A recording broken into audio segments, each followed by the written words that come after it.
going on, everyone? Carlos here, sitting next to the one and only Mr. Grant Cardone, an entrepreneur, author, and the leader of the 10X Nation. It's good to meet you, Grant. Thank you, man. Thank you so much. It's great to be here in Miami with you. I'm really impressed by this set. Yeah, thank you. Thank you. And I gotta say, you are as laid back in person as you are online. Oh, thanks, man. Thanks. So kudos to you. Yeah, I'm the same guy all the time. So you're not going to get a different me this weekend than you are on Monday morning or right in the middle of a big deal. I'm always the same guy. Let's go ahead and jump into it. You have built this empire. Okay, I call it 10X Nation because every time I go on my Instagram, I go on Facebook nowadays, I'm seeing people talking about 10X, 10X this, 10X that. Yeah. So explain to the audience out there that isn't necessarily familiar with that term. Yeah. What is 10X? Well, 10X is a book I wrote called The 10X Rule, and since then it's become an audio program, then a video program, and literally it's become like a global movement. It's of 7 books that I've written. It is the book that, it was number 6, 5 or 6 that I wrote, I think number 5. And it was the book that when I finished writing, I'm like, my wife's like, what'd you think? I said, I don't know, But dude, this thing took off. Okay, 10X is really, it was written for me, it's a multiplier. It's about how to multiply and scale. And I've been asked this question a number of times, like, should I scale? If you don't scale, you will die.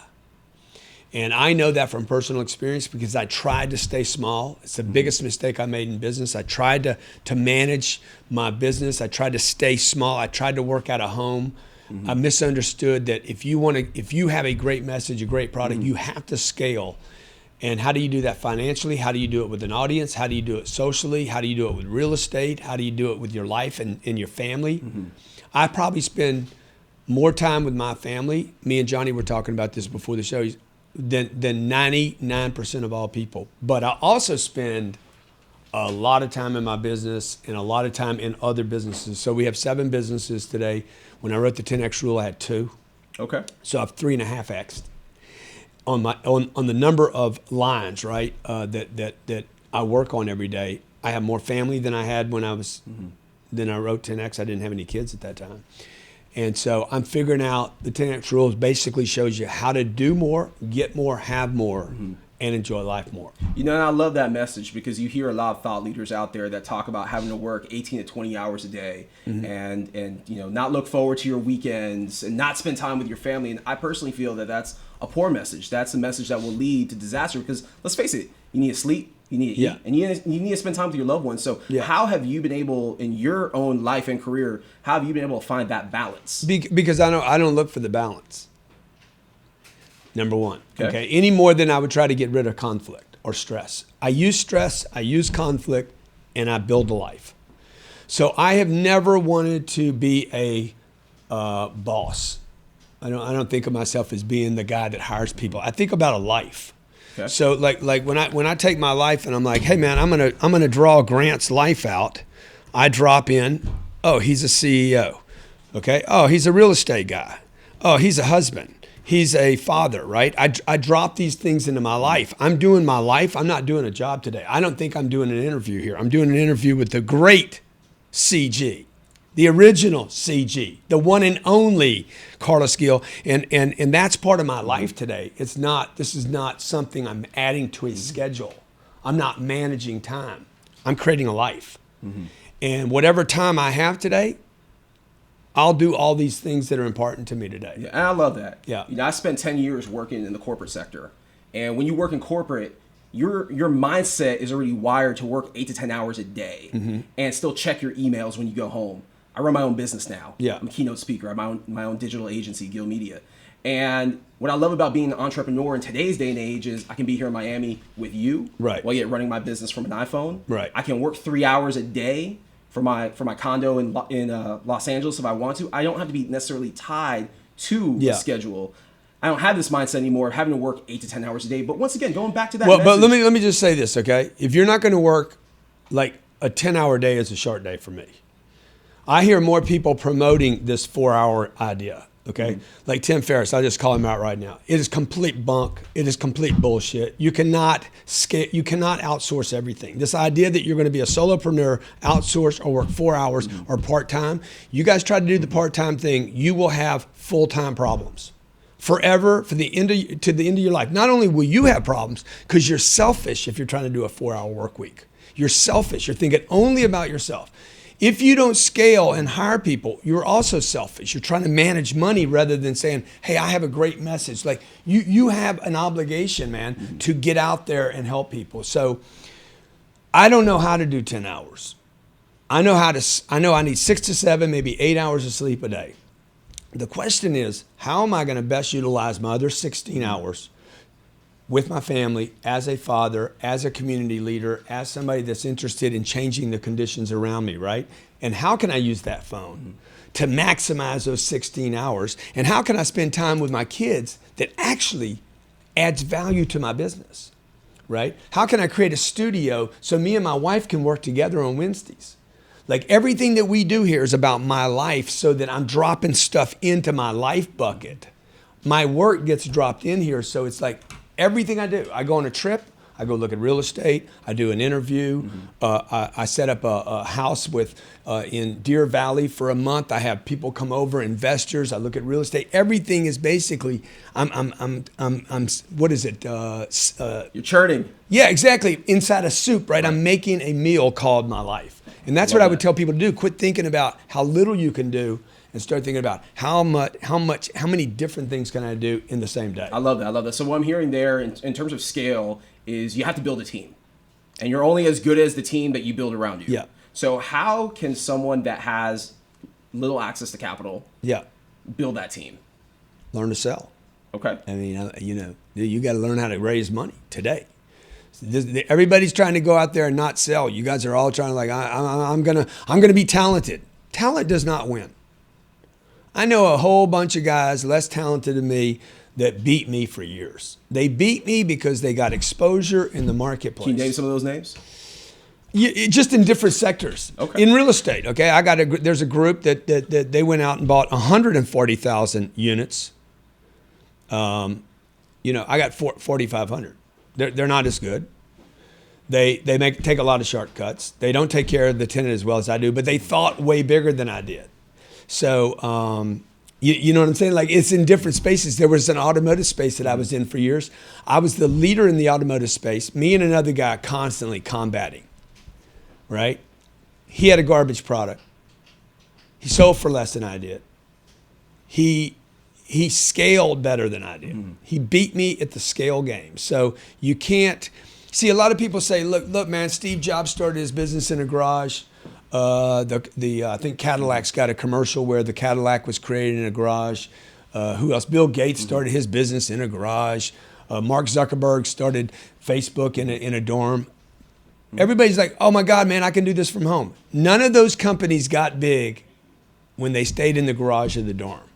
Marky Z didn't make it until he moved to Silicon Valley and built a team, okay? Google didn't become Google until they had a campus in Silicon Valley and they scaled to tens of thousands of employees. So you have to scale to be great. So would you say then for the average entrepreneur out there, as they're growing their business, getting those sales, they should definitely be setting some of that income aside to outsource? You should not be thinking about what you can live on, right? Oh, I made $8,000 this month, man. All of it's net profit. All that money should be reinvested in people.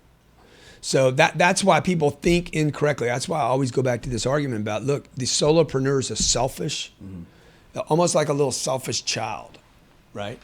I'm going to go out. I left my job. I was making $90,000. Now me and Gary Vaynerchuk had this conversation. I was making $90,000. Now I'm going to work for myself and make $90,000. And Gary's like, well, yeah, the guy's better off. The guy's better off working for himself for $90,000 than working for somebody else. And I'm like, dude, nobody's better off working for $90,000. You can't live on $90,000. Not today, you can't. No, anywhere in America. There's nowhere in America. You live for $90,000 in Miami, you're going to have $12,000 before taxes left over at the end of the year if you don't shop at Whole Foods. So the point of that is, if you were working for $90,000 for a company and then you go work for yourself for $90,000, you should be taking that money and buying a secretary, buying a receptionist, buying scale, buying a sales team, reinvesting money. You should not have any money left over at $90,000. All of it should be going to be poured back into the business to scale out, unless all you're thinking about is yourself. Right. Well, let's talk about the corporate conspiracy for a moment. So you have a lot of folks out there that have side hustles. They're working a corporate job for that 90 to 100 grand a year, but yet, when they get off at 5 o'clock, they're working their ass off from 5 to 2 a.m. because their side hustle is ultimately what they want to turn into their full-time hustle. Would you advise someone to go ahead and just cut bait in their corporate job and just go all in on their passion? No, I would never cut that bait. Okay. If I'm making 90 grand a year, what I'm going to do is, and I write about this in the Millionaire booklet. This is why most of America ends up with one flow of income. Okay, they take one flow, they got one flow going. Here's the flow, and then they're like, I'm going to work a side hustle over here. Here's the second flow, and then they start putting so much attention on this. This starts getting interrupted. Somebody starts seeing they're tired. They're coming in, dragging. They don't have the creativity. They have more attention for this. Right. So this becomes interrupted, okay? Or you see a guy have a job and then he goes and gets in network marketing. Gets all jacked up about the network marketing. He's like freaking on fire on the network marketing. Dude, if you would have had the same fire on this job, you'd have created a symbiotic flow so that when I move my little pinky, the rest of my hand moves. So what I would tell people is, because what happens is you end up losing a corporate job and you're back to one job again. The goal is to have multiple flows of income. Like my game today is uninterruptible because there's so many different flows going now. How many flows of income do you have? Oh, I have 7 businesses. There's probably, out of those 7 businesses, I would expect in any given month, there is conservatively 200. That's impressive. It's a lot of flows. There's not 7 flows. There's this a lot old of cash myth, flow. There's this old myth that the millionaires have 7 flows of income. That's completely stupid. Like there's not. I mean, I hate to use the word stupid, but there's times when you got to use words that make it clear. There's way more than 7, right? Most people that are broke have 7 flows of income. You got money sitting in a bank dead. It's dripping to you at a quarter of a point a year. That is a flow, by the way. Okay, the money you pay to the IRS is a flow. You guys that live in New York and California, it's because you don't care about your money. You're selfish. Where do you live? I live in California. He's selfish. I'm from Florida originally. Selfish. I grew up the road in Selfish Fort little Lauderdale. bee. You know why you live in California? Oh, the weather's so good. I like it so much. The people are so beautiful. Because you're thinking about yourself But rather speak to the access, though. Huh? Speak to the access. Being in Silicon Valley. Yeah. Being in LA. Yeah. Speak to the access that those cities provide. I have this. I got access to the whole world, dude. People are like, man, you live in Miami. Do you like it better than California? 13.3% better. Okay? People walk in, oh man, it's hot in Miami. It's stupid in LA. Why would I pay a state that is broken, financially corrupt? Okay? Firemen, and I love firemen. Policemen, I love policemen. They're being paid. They were retired 20 years ago, man. Somebody set up a pension fund. Nobody wants to confront the family. Say, dude, we committed to paying you for the rest of your life. We can't. We're broke. It's a bad deal now. So I'm not going to bitch about it. What I'm going to do is move. Now, what I do is I go back to California as much as I want. But just consider, if this company makes $140 million this year, if I only keep 40% of that, okay? I don't know what that number is, $64 million. I guess I do know what it is. So check it out. It's $56 million, okay? 13% of $56 million is $5 million. It's about $7.5, $8 million a year that I don't pay the state of California. You know how many times I can go to California for $8 million a year, man? How much access I can get? Shit, I can fly every influencer in California here and put them up. I think you're actually convincing me, dude, maybe to come back home. Dude, you know what I do? I use California like a prostitute, and I've never been with a prostitute. I go there and use the state and leave. And that's why it's broken, and that's why it can't recover. I leave, Tony Robbins leaves right after me. Like, there's all these people leaving. The Toyota Motor Company left. Toyota Motor Company's like, we can't do this anymore, man. But you're gonna stay? Toyota Motor Company. They're sitting with trillions of dollars. And they left. Why? Because they're like, we'll go back and visit, but we can't do business here because it's broken. So I'm just saying that to you because you guys out there that are solopreneurs, you need to make selfish decisions that are good for you, not financially, not selfish decisions that give you a tan or because you got a good barber there. I like my barber, man. He gives me a good cut. Oh, Grant is roasting now. I'm just saying, dude, he gives me a good cut. I get my hair cut anywhere. Look at this, man. Look at this back here, man. He has a nice fade, by the way, ladies and gentlemen. No, but look back there, man. It says 10. That 10X. He gets a 10X in the back of his face. Because my barber said, I said, dude, what if you graved in 10X in there? I don't even know what you call it, right? And he's like, no, I'm not feeling it. I'm not feeling it today. I said, dude, I don't care if you feel it. You think Michael Jordan felt the 7th game when he had the flu? He didn't feel it and he did it. And that's my point to entrepreneurs. You guys are all waiting to feel like, I don't feel like posting right now. I don't feel like calling. I don't want to be a salesman. Dude, it's selfish. I don't want to get rich. Listen to that idea. So I got to interject there. I think Mark didn't want to move to Silicon Valley, but he did. Well, have you heard what Facebook's doing in Austin? Yeah. Texas, Yeah. which has no state tax also. Exactly. So Facebook is, and Google too, they're building these big campuses in Austin, Texas, because they're realizing, hey, this bubble's about to burst in Silicon Valley. Yeah. It's very expensive for these 22 and 23-year-old kids that we're hiring. Unaffordable for Google to pay Absolutely. a guy $170,000 a year. Rent in a one-bedroom in Silicon Valley, $6,800. I'll say on that note, sharing on a personal side, I was working at LinkedIn making 150 grand a year. Yeah. And living you couldn't in San live. Francisco, living paycheck to paycheck. Exactly. Literally paycheck to paycheck. When you get to the end of that 14-day pay period, there's no money. Money Dude. be tight. But how many guys at LinkedIn could not leave because they're like, but I get to say that I work at LinkedIn because you're a selfish little bitch. What happens? Right? Because you don't have enough self-esteem to say, wait a minute, I got to go take care of my family, man. Like you have to take care of your family, which means hard choices. And that's why I say, like, I'm not selfish.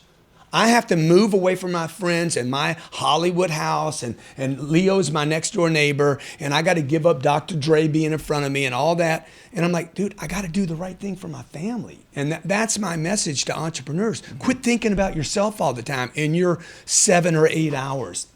And I don't want any stress, and I need time to meditate. Dude, use the conflict, use the stress, use the opportunity, lean into it. Those are going to be the winners. I think let's transition over to social media. I love you, man. I love this. I love this dude right here. Have you noticed our initials are crisscross, CG and GC. See, God's. And actually, a little unknown fact. You and my mom share the same birthday. Is that right? March 21st. What's your mom's name? Millie. What year? 61. Okay. Right around there. What's her last name? Gil. Oh yeah. Tell her hi again. So let's talk about social media for a moment. You might be my son. I might be. There's a little resemblance there. What do you guys think? You might be my son. Millie's hot. I remember she could. That was some good Millie. Let's talk about social media. That might be my son right there, man. Well, come back, son. Come on back. Let's talk about social media for a moment because, we talk about corporate.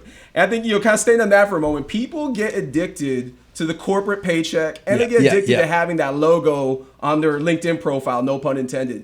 People start to self-identify with who they are based on where they work and based on that check that's coming in. Then oftentimes that check goes away and they don't know who the hell they are because they have no identity. But you look at social media nowadays, and I think going back to what we were talking about, California, that lifestyle, you see a lot of people doing big things because they're showing the car they drive, where they live. I gotta say, you show a lot of those luxuries too, but you also back it up. And I can attest to it being here in this studio and in this office. So maybe speak to social media. Has it become just a big detriment to people in terms of clouding their mindset? Very few people benefit from social media. Very few. I'm talking minute numbers of people benefit. So, they're just, you're a spectator. You've been turned into a spectator. Like I don't watch social media. I actually have got people in my space that I don't look at. I won't look at the material. I don't want to be influenced by their material. I study, when I'm studying something, I'm going to study one guy. And I'm studying everything he ever wrote, everything he ever said. I don't have 3 and 4 mentors running around me, right? Where are you studying? I'm just saying, I'm doing a lot of work in real estate right now because I'm getting ready to make a big move there. So I'm having to study everything fund-wise. And so anything in that space, very narrow space right now, I'm going to put full attention on, and I'm only going to study a couple of guys in that space. I'm not going to study 7 or 8 or 9 different models because I'm not the rainbow. Right? I'm interested in being one color and getting great on that one thing. Like my first business, this goes back to the corporate. When do I move for the second flow, the third flow? My first business, I had grooved in for 3 or 4 years. I mean, I knew everything about it. It was finally like, okay, I could add something now. But guess what I did? I added a partner. I gave him a percentage of the company and said, you run with this one, use my name, I'll promote, I'll market, I'll pitch, you take care of everything else. I'm going to give you 50 grand. I'll never give you another penny. That business made me $10 million. It's a $10 million business for the last 22 years. Wow. He still runs it. The third business was the real estate. I ran my first business, got the partnership thing going. I started buying real estate, started providing flows, okay? I had that thing grooved in for like 10 or 12 years, man. I was still doing the first one. By the way, I'm still doing my first business 30 years later. I never walked away from it. I never walk away from a flow.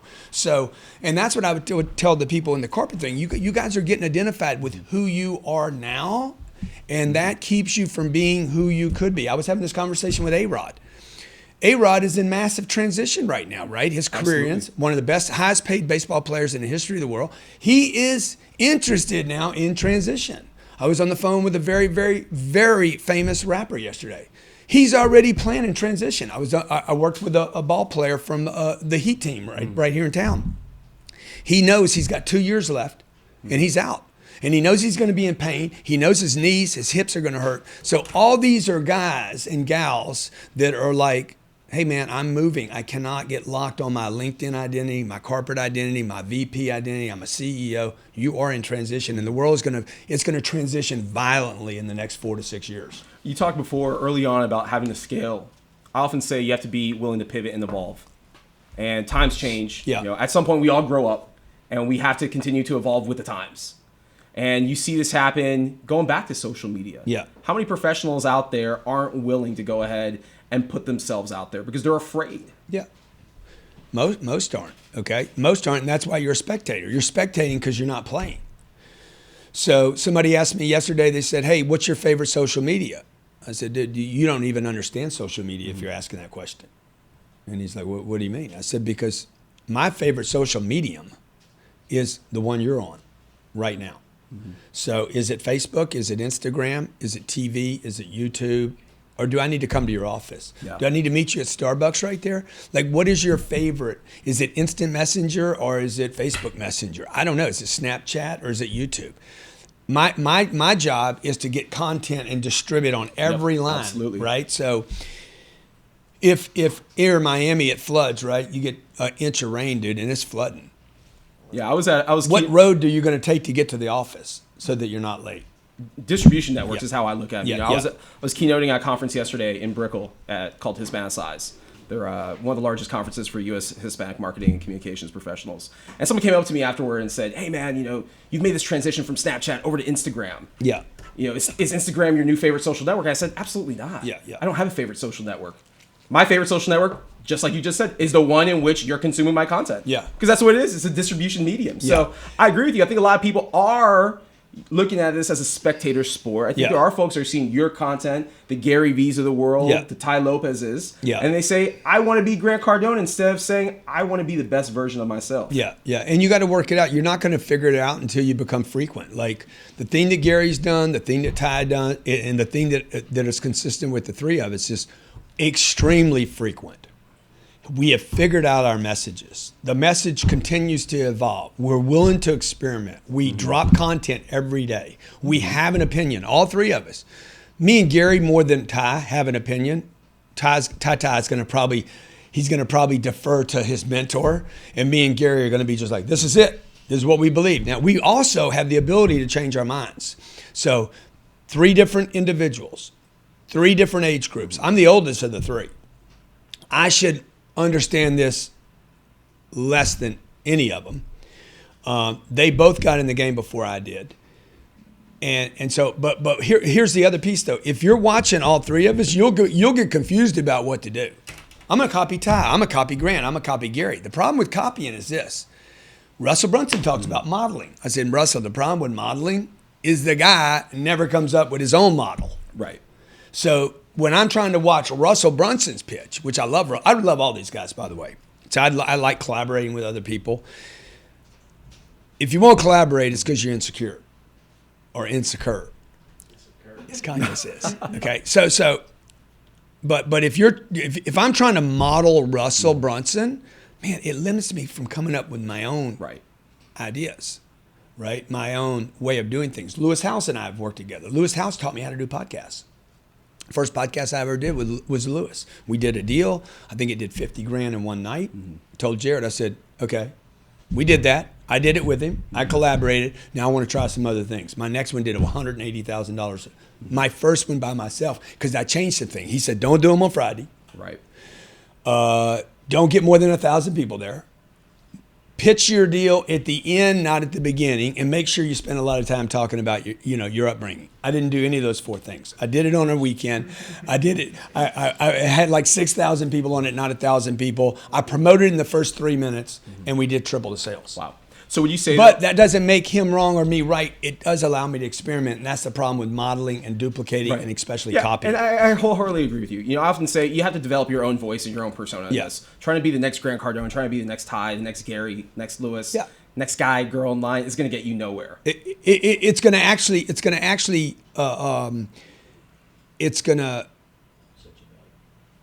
retard. It's going to slow down your ability to find you. What I see nowadays, and I was sharing this with you before we went live here, is if you look at a lot of folks nowadays, and I just call it fake it till you make it. I'm going to just call it how it is. So a lot of folks out there that are trying to get on that level. Yeah. And they're trying to be the flashiest guy or girl on Instagram. Dude, it looks and so it fake. looks like they took the Grant Cardone template of Instagram posts. Dude, look, it's so obvious what you're doing. It's sad. I mean, it's like sad. Now, you'd be better off. Here's a guy takes a quote of mine. No negativity. Success is my duty. Whatever. And he doesn't credit the source.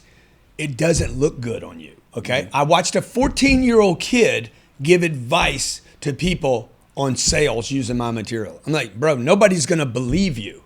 The next thing you know, a year later, the guy's talking about how to become a millionaire. I'm like, bro, you're 15. You're not a millionaire. Mm-hmm. It'd be like me saying, I'm going to teach you how to be a billionaire, and I'm not a billionaire. It's like the billionaires are going to say the dude's a fraud, right? So, here, I'm looking at Instagram right now. Here's a guy showing his Ferrari, okay? It's just... I think it's the culture that has been created. A lot of folks out there call it hustle culture. I used to have a podcast by the name of hustle culture, but I think it's just been the culture of what people see. I personally, I'm all about teaching. See, I can't do that one, right? No, you can't get away with being in a bikini. I can't. If you want to show that to the camera, you cannot get away with being in a bikini. How am I going to do this, right? How am I going to do this? So you got to do authentic. You can't do this, right? By the way, you can't do the same thing over and over. She can't do this bikini shot over and over. Otherwise, I'm going to become bored with her bikini, no matter how hot she is, right? So you got to figure out. You got to figure your message out, right? Okay, like today on Instagram, man, I'm doing a book review. Right. I got to have the book. Yeah. To drop the content. Yesterday I did this, the toilet paper scene. I don't know if you can see it. Can you throw it in there? Yeah, we'll throw it. Okay, maybe we give you the cut to it, right? So this is the view from my house. You can't do that scene because you don't live on the 33rd. Overlooking South Beach. And by the way, if you're new to the game and you're trying to build an audience, the toilet paper thing you probably don't want to use. Well, I think there's this... I'm sorry, but yeah, I can't do the Ty Lopez thing with the basketball court and the skanks. I can't, dude. I'm married with 2 kids. What am I doing with three or 4 skank chicks that look like they're heroin addicts? Ty? I love We love you, Ty. Ty's coming in next week. I love Ty. I've spent time with Ty. I've spent time with Gary. Dude, now I'm spending time with you. Let me tell you, people underestimate Ty Lopez. Mm-hmm. That dude, and I was telling Johnny, the camera guy, Ty Lopez has unbelievable work ethic. Mm-hmm. He's figured his little drill out. 2 things I respect about that dude. Unbelievable work ethic. Number 2, okay, he has figured out his message. And number 3, I'll give him another one. That dude can take a hit. Mm-hmm. Like the amount of freaking abuse he gets, and he's like, I am who I mean. He doesn't say I am who I am, but he just keeps. Are you talking about trolls? Online trolls? Yeah, just the hate you get. Like he gets. Like I get a little hate. He gets a lot of hate. So what do you say? What do you say about trolls? Anyone out there that has a come up, anyone out there that's trying to get discovered, you're going to have people along the way that as you're climbing, they're going to go ahead and hate on you. Well, for one reason or another. There's 2 of them. They're either trying to use you to grab an audience. Or number 2, they're never going to get a good audience though. You won't build a quality audience hating on other people. You're going to get a weak audience that's probably broke. And the second thing is the guy that hates on me for anything is like, he's got to show his plane off. Yeah, dude. If you bought a $50 million jet, I'll bet you'd have a model of it on your damn desk. Okay, like that's a major accomplishment to be able to cut a check for a piece of equipment you use once a month. Mm. This ain't a home. This is a piece of transportation. So you hate on me, it's because you gave up on jet. So that's what I believe about all haters. All haters are quitters. Underneath the hate If you just go peel back one more, I don't need to. Cardone talks about money all the time. You quit on money. Cardone shows off his wife. You don't have a wife to show off, right? Cardone talks about his social media being 10 million people. You don't have any social media followers. You quit on that thing, right? I don't need all that, right? Cardone's got a big Rolls Royce. You quit on having a nice car. By the way, I don't even pay for that car. And I don't pay for the jet. How about this? How about you write a check for $50 million and somebody else gives you the $50 million back for the jet? And they give you a model too. I didn't even buy the damn model. Can you please explain how someone gives you a check? Not in this interview. No, okay. Maybe offline. Let's talk about your conference before we wrap up here. 10X. 10X. It was conference. Legendary. I got to go next year. Were you there? I was not there. Are people talking about next year? I'm going to be What speaking. are people saying, dude? People are saying it was the best conference they've ever been to in their life. And they've been to all of them. They've been to the Tony Robbins. They've been on to all the marketing, ClickFunnels, all that stuff. I was in San Diego for Social Media Marketing World the week after your conference. Yeah. There was people still ranting and raving about it. Yeah. Russell Brunson did a deal. I put it like this. There was a woman in my apartment in LA that was hanging up wallpaper and said, "Have you ever heard of Grant Cardone?" And I said, "Yes, I have actually." "Why do you ask?" And she said, "I just came back from his conference and it was the most amazing thing I've ever experienced in my life." Yeah. It's like a rock concert. It looks like it. Okay. And by the way, so that nobody misunderstands this, it's a rock concert with no motivation. Like we are not trying to change people's state there. Okay. I'm not there trying to say rah, rah. There's no back rubbing. There was one speaker that said, "Let's stand up." I'm like, dude, I hate the stand up shit. Why would you have to tell somebody to stand up, bro? They'll stand up if you give them the right content. 4 days, a 4-day conference. People paid up to $15,000 to be there. It was over 9,000 seats sold, 9,318 to be exact. Another 9,000 online to be exact. Every single person in the room paid. There was not one free seat in the room. The speakers spoke for free. I didn't pay one speaker.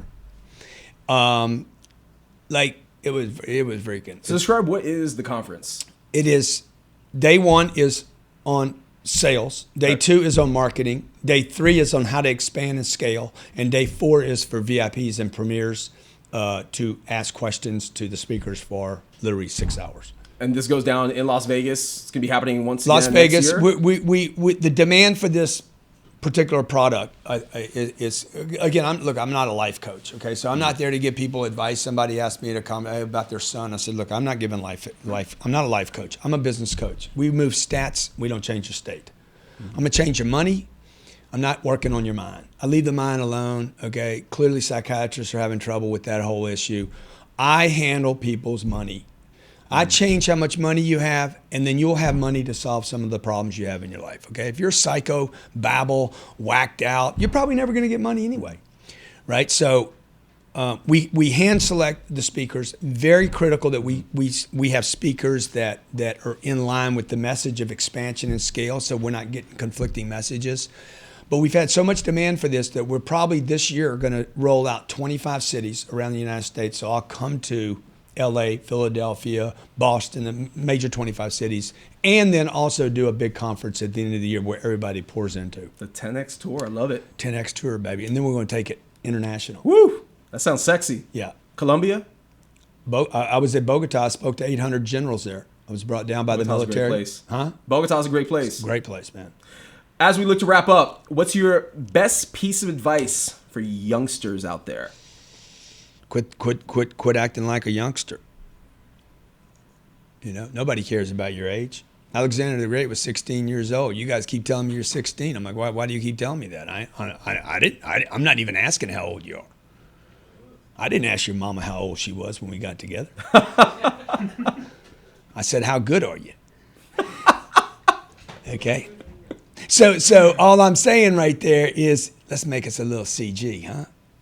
Tonight, right now, right here. I can see a little resemblance here, by the way. Dude, come on. When I get to be the jawline, if you shaved it when up. I get to be your age and my hair nose, goes out. The nose, dude. I got a little the forehead right here. Look at it, man. Look at the similarity, folks. Are you Cuban by chance? Please. No. I'm Italian. She's Cuban. Okay. Okay. So check it out. I would tell the 16-year-old, hey, man, quit talking about your age. Get busy making money right now. Number 2, only half of what your parents tell you is true. Speak to that some more. They don't know the other half that's not true. They would admit it to me, by the way. Your parents don't know anything about money.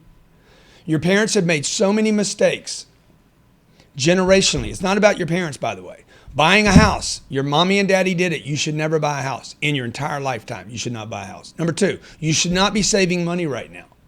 Okay. Number 3, you should never send any money to Wall Street for stocks, KIOs, IRAs, or 401ks. Do not do it. They're going to try to talk you into it. Start sending some money there. You're getting rid of your money. Don't get rid of it. Use it. Your mommy and daddy were trying to save money. Your mommy and daddy were planning for retirement. And your mommy and daddy bought a house. And all 3 of those things were stupid. Stay mobile. Be mercurial. Move to where there's opportunities. The last thing I would tell the 16-year-old, dude, look for an individual to work with. Do not look at an industry. Don't worry about taking a job. Jobs are good, man. Okay, 60% of all billionaires work for somebody else to get where they are. They didn't work for themselves. You do not need to do this. Find a vehicle to ride in. You don't have to be the driver. I just want to say, one of the things that astonishes me about today's generation, and just full disclosure, I grew up here in South Florida. I dropped out of high school at 17. Okay. So you're familiar with Sawgrass Mills? Sure. Shopping mall up the road. My first job was selling shoes, making minimum wage. Yeah. At 17, I said, I sold shoes. This really sucks. But Forgot about that job. selling shoes is a part of my come up because it really helped me develop my sales skills, my interpersonal skills. And it really helped kind of round me out. But at a very young age, I discovered making $5.15 an hour really sucks. Yeah. So I see a lot of these guys now that are 16, 17, 18, none of them want to work. Yeah. They all have their own agencies. Yeah. They're all self-made. Yeah. And I often say to them, look. Because they're buying, hey, you're going to go sell social media to some business owner because you're 16 and you understand Facebook. I say you got 3 options here. 1, keep doing what you're doing. You're going to fail. Yeah. I guarantee you will fail. But it's great because you will learn from failure. 2, go to school. Buy yourself 4 years to figure out what the hell you want to do, and you're going to learn. 3, go work for someone, and you'll get paid to learn. Yeah. And all 3 of these options, you're going to learn. And learning is the key. Yeah. And man, sell some shoes, man. You didn't like selling shoes. I didn't like selling shoes because I never got good at it. Get good at it, man. Get great at the things that you hate. If you don't like it, get great at it. Learn to get good at it. Learn to get great at it because people will find you valuable because everybody in that shoe shop or that retail store, wherever it is, whatever it is you don't like doing, selling Kool-Aid, all right, standing in the sun, get great at it so that people are like, dude, you're exceptional. How important is it, on a closing note, Grant, how important is it to surround yourself with the right people? It's vital. Pay for it, man. Spend money. People that are older, wealthier than you, totally more successful. That's why I say, look, don't. I could see my 8-year-old. She already doesn't like hanging out with other 8-year-olds. She's having trouble with them because she likes to be with older people. And that was always me. I always liked being with older people. I could relate to older people. I had trouble getting along with the kids my age because I was looking for something else. So you should, and again, it goes back to your mom and dad are going to tell you to save money, and I'm going to tell you, don't save money. Use the money to make the connections. Go to the right conferences. Hang out with the right people. Decide who you want to be like, okay? Spend time with those people. You're not looking for mentorship, by the way. You're looking to be in the environment, right? Don't look for mentorship. Quit looking for the mentor, the guy that's going to mentor you along, man. Go contribute to his company, his business. Go work with him. Ryan Secco came to work with me. He was a pilot, $125,000 a year. I think he was 27, 28 years old, had 10,000 hours with the airlines, left a $125,000 a year job to be in this environment. Okay, he's running my entire real estate portfolio. He's been here 4 years. He went from 125 grand to a shitty phone job in my company in the back to now running a real estate portfolio worth $800 million. Wow. That's millennial, young. He listened to what I'm telling people. Find a vehicle where the owner wants to accelerate, has the fuel, they want to go someplace, they got a vision. That's what you want to do. Grant, dude, this has been great. You're awesome. Start calling you Dad. Yeah, you can. Thank you so much for your time. Ladies and gentlemen, me, all right? Grant Cardone, a.k.a. Dad. Be sure to follow him everywhere at Grant Cardone. Thanks, Grant. Thank you.